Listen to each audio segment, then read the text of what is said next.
Hi, I'm Dr. Wendi Johnson. I am board certified in both pediatrics and sports medicine, and one of the aspects of care that I'm going to be trying to bring to the region is concussion care. And on Friday, September 18th, it is National Concussion Awareness Day, so we just wanted to bring some more information to you. So the importance of concussions are that in the past we would always just think of it as you've gotten your bell rung and you need to just shake it off, walk it off, and people would get better over a certain amount of time and we didn't really worry about it. But more has come to light in terms of long-term damage, and in particular a few years back there was a movie titled Concussion where they showed the story of how a physician that had some ties to the NFL had discovered the chronic traumatic encephalopathy. Now, the majority of concussions today in anywhere from children to professional athletes are not going to lead to that condition, but we are concerned that we don't know where on the continuum people are with any given injury. We've also been seeing that there are longer recovery times for concussion, and so the biggest message with Concussion Awareness Day is report it, don't hide it. So the symptoms you look for are headaches, dizziness, changes in vision. Sometimes it can be change in personality. They can develop more anxiousness or even mood changes. They can sleep more. Sometimes they sleep less after they've had the injury for a while. They can have trouble thinking and processing. They don't remember things as well. And the person that's actually injured may not realize that they have the injury or be able to verbalize it to you. So it is up to people around, especially parents or team members or coaches, to recognize that something happened and now they are different. And we want to develop that awareness and getting help sooner rather than later. Because it used to be we didn't have a lot that we could do for a concussion, but now we're finding that with some aspects of rehab that we can facilitate more improvement. Well, if they're involved in a sport, the first thing is to get them out of that activity. And all 50 states now have concussion laws that basically are stating if you're in doubt, sit them out. You remove your athlete from play until they can be evaluated by a medical professional. But if it's occurring in an instance where it's not sports, you want to get them evaluated as soon as possible. So part of that could be just calling in where nurses can triage based on what symptoms you're noticing and determine how soon they need to be seen.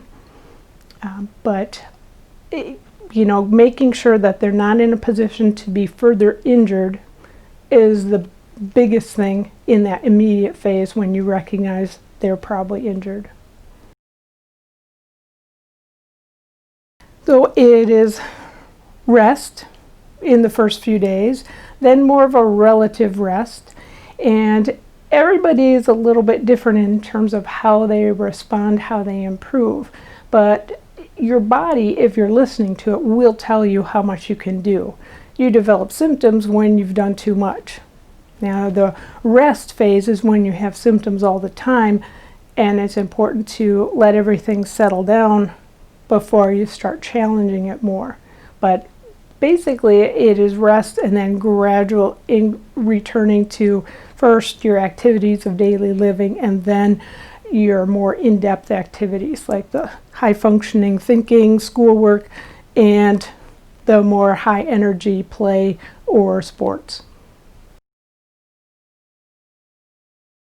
It's mainly when you are not expecting it is when to expect any kind of concussion injury. People can be injured if they are bending over, standing up underneath something like a countertop or a loft bed. Those kind of things can cause injury, but it can be in a car accident, And it may not be everyone in the car accident affected the same, but if you are not protecting yourself as much, or you're not in your seat straight, you've been moving to help a child in the car, that may put you more at risk. But there's also all of the contact activities that are not necessarily related to sports, but things where you are coming in contact with others and not anticipating that impact. No, actually getting that rest is probably the most beneficial, but it's looking at how bad was it. So a person that has very high energy and injury, there could be the risk that there's some bleeding going on in the brain, and if you go to sleep, then you can have your deterioration. So that's where some of that comes from. But if you are just already evaluated as far as this is just the concussion, getting rest is more important. So usually it's when there are the more severe symptoms, where they've had an episode of loss of consciousness or vomiting.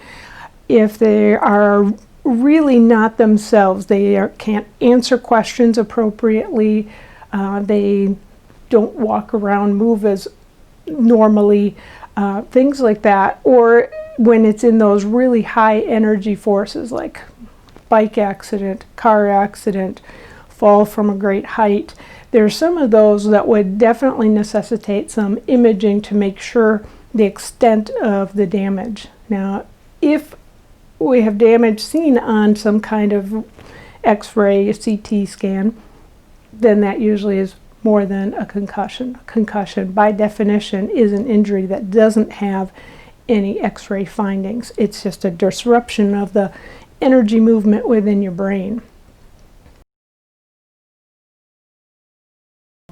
So be aware and always report, getting help, and not trying to hide or minimize. But one of the biggest things that they bring out on the website that you can visit, they are making note that this is an invisible injury, and when people say they have a concussion, validating and recognizing that, because they already don't feel like themselves. And some kids suffer a lot more when people will make fun of them that, oh, you aren't really hurt, because you can't put a Band-Aid on a concussion.